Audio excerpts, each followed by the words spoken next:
ನಮಸ್ಕಾರ ಸರ್. ನಮಸ್ಕಾರ. ಹೆಸರು ಸರ್? ಸಚಿನ್ ಬೋಪಣ್ಣ. ಎಷ್ಟು ಯಾವ ಗ್ರಾಮ ಪಂಚಾಯತಿಯಿಂದ ಮೆಂಬರ್ ಆಗಿರುವಂಥದ್ದು ಸರ್? ಕಾಕೋಟ್ಪುರಂ 4 ಏನು ಅನಿಸ್ತಾ ಇದೆ ಸರ್ ನಿಮಗೆ ರಾಜಕೀಯ ಈಗ?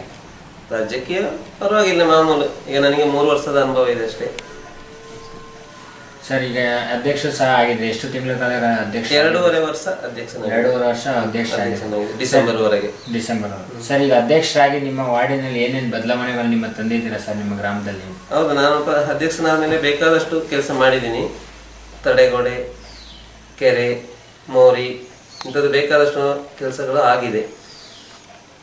ಕಾಕೋಟ್ಪುರಂ ಪಂಚಾಯತ್ ನಾವು ಬಂದ್ಮೇಲೆ ಹೈಯೆಸ್ಟ್ ಕೆಲಸ ಅಂತ ಹೇಳಿದ್ರು ತೊಂದರೆ ಇಲ್ಲ, ಅಷ್ಟು ಕೆಲಸ ಅಧ್ಯಕ್ಷರಾಗಿದ್ದಾರೆ. ಏನೇನು ಕಾಮಗಾರಿಗಳು ಮಾಡಿಸಿದ್ರ ಸರ್?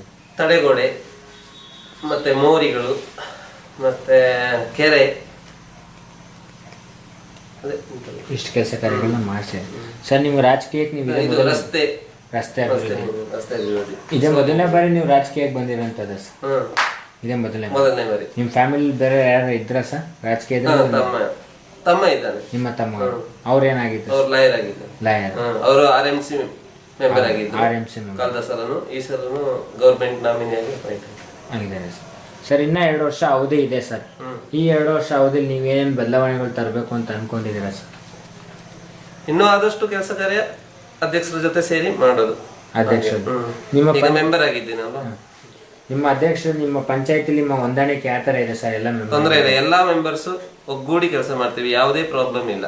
ಎಲ್ಲರೂ ಏನ್ ಹೇಳಿದಾರೆ ಅದು ಕೇಳ್ತಾರೆ. ಯಾವ ಪಕ್ಷದ ಫಾಲೋವರ್ಸ್ ಆಗಿದ್ದೀರಾ ಸರ್ ನೀವು? ಬಿಜೆಪಿ. ಎಷ್ಟು ಲೀಡಿಂಗ್ ಓಟಿಂದ ಗೆದ್ರಿ ಸರ್ ನೀವು? ನಾನು ಅಪೋಸಿಟ್ ಗಿಂತ ನನಗೆ 480 ಓಟ್ ಸಿಕ್ಕಿದೆ 700 ಚಿಲ್ಲರೆಯಲ್ಲಿ. ಸುಮಾರು ಅವರಿಗೆ ಅಪೋಸಿಟ್ಗೆ 300, 180 ಓಟ್. 180 ಓಟಿಂದ ಗೆದ್ರಿ ಸರ್. ಈಗ ನಿಮ್ಗೆ ರಾಜಕೀಯ ಬಿಟ್ಟು ಇಲ್ಲ ಬೇರೆ ಸಂಘ ಸಂಸ್ಥೆಗಳನ್ನ ಗುರುತಿಸ್ಕೊಂಡಿದ್ದೀರಾ ಸರ್? ಇಲ್ಲ, ಏನಿಲ್ಲ ಸರ್. ನಿಮ್ಮ ವೃತ್ತಿ ವ್ಯವಸಾಯ ಮಾಡ್ಕೊಂಡು ರಾಜಕೀಯ ಕಡೆ ಒಲವು ಹೇಗೆ ಮೂರ್ತು ಸರ್ ನೀವು? ಹಾಗೆಲ್ಲ ಊರಿನವರೆಲ್ಲ ಬಂದು ರಿಕ್ವೆಸ್ಟ್ ಮಾಡಿದ್ರು ಈಗ ನಿಲ್ಬೇಕು ಅಂತ, ಹಾಗಾಗಿ ನೋಡುವ ಅಂತ ರಾಜಕೀಯ. ಸರ್, ಈಗ ನಿಮ್ಗೆ ರಾಜಕೀಯಕ್ಕೆ ಬರಕ್ಕೆ ಸ್ಫೂರ್ತಿ ಯಾರು ಸರ್? ಸ್ಫೂರ್ತಿ ನಮ್ಮ ಊರಿನ ನಿಮ್ಮ ಊರಿನ ಜನ, ತಂದೆ ತಾಯಿ. ನಿಮ್ಮ ತಂದೆ ತಾಯಿಗೆ ಈ ಸಂದರ್ಭದಲ್ಲಿ ಹೇಳಕ್ ಇಷ್ಟಪಡ್ತೀರಾ ಸರ್? ನಿಮ್ಮ ತಂದೆ ತಾಯಿಗೆ ನಿಮ್ಮ ಅಣ್ಣಂಗೆ ಏನ್ ಹೇಳಕ್ ಇಷ್ಟಪಡ್ತೀರಾ ಸರ್ ಈ ಸಂದರ್ಭ? ಅವರಿಂದಲೇ ನಾನು ನಿಜವಾಗಿ ಗೆದ್ದು ಬಂದಿದ್ದು ಸರ್. ನೀವು ಗೆಲ್ಲೋದಿಕ್ಕೆ ನಿಮ್ಮ ಊರಿನ ನಿಮ್ಮ ಗ್ರಾಮದ ಜನರೇ ಕಾರಣ ಸರ್.